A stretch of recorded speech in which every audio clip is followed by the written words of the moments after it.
उन युवाओं की कोई क्यों नहीं सुनता जिन्हें एक अदद नौकरी की दरकार है, जिनके ख्वाब बेरोजगारी के दंश ने कुचल दिए हैं।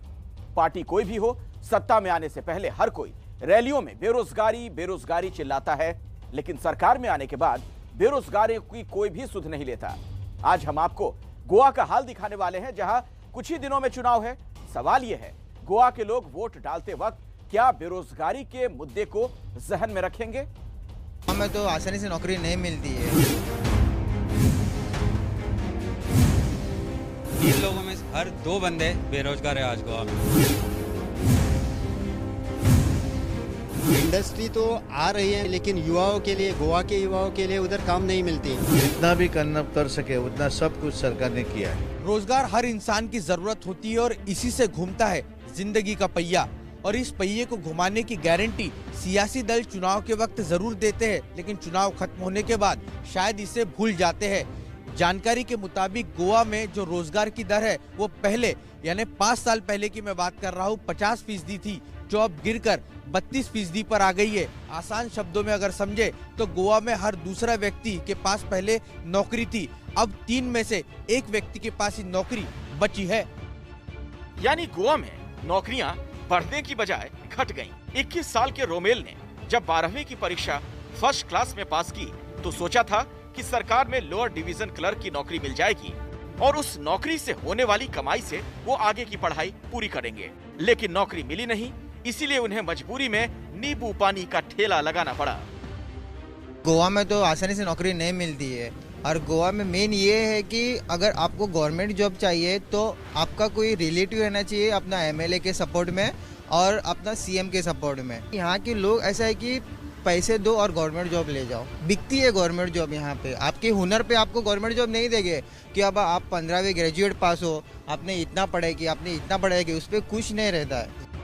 रोमेल अकेले नहीं हैं। गोवा में तमाम युवा बेरोजगार भटक रहे हैं।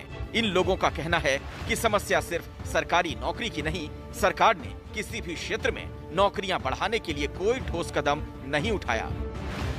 इंडस्ट्री तो आ रही है, सरकार बोल रही है कि आ रही है, लेकिन युवाओं के लिए, गोवा के युवाओं के लिए उधर काम नहीं मिलती। अभी ऐसी स्थिति है कि इधर कहीं पे भी प्लेसमेंट नहीं है। मैंने बहुत सारे पोस्टों के लिए अप्लाई किया था, लेकिन यहाँ एक भी नौकरी नहीं मिल रही। गोवा में बेरोजगारी एक बड़ा मुद्दा है, इसीलिए 2017 में बीजेपी ने इसे लेकर कई वादे किए थे।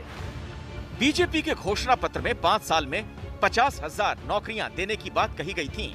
पर्यटन को उद्योग का दर्जा देने का वादा था, लेकिन सत्ता में आने के बाद से ये सारे वादे सिर्फ कागजों पर रह गए।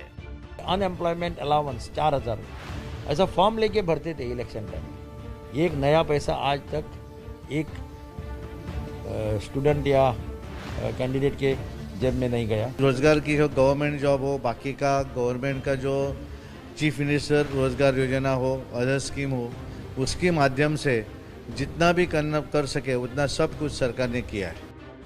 बेरोजगारी दूर करने के बीजेपी के वादे से उलट हकीकत यह है कि गोवा में बेरोजगारी दर पिछले कुछ सालों में और बढ़ गई है और मौजूदा वक्त में ये देश की बेरोजगारी दर से कहीं ज्यादा है।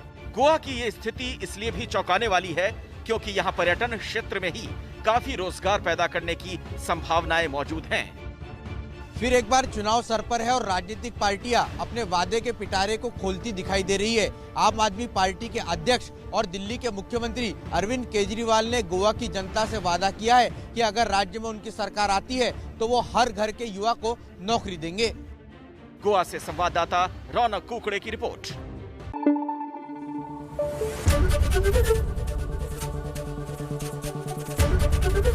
एबीपी न्यूज आपको रखे आगे।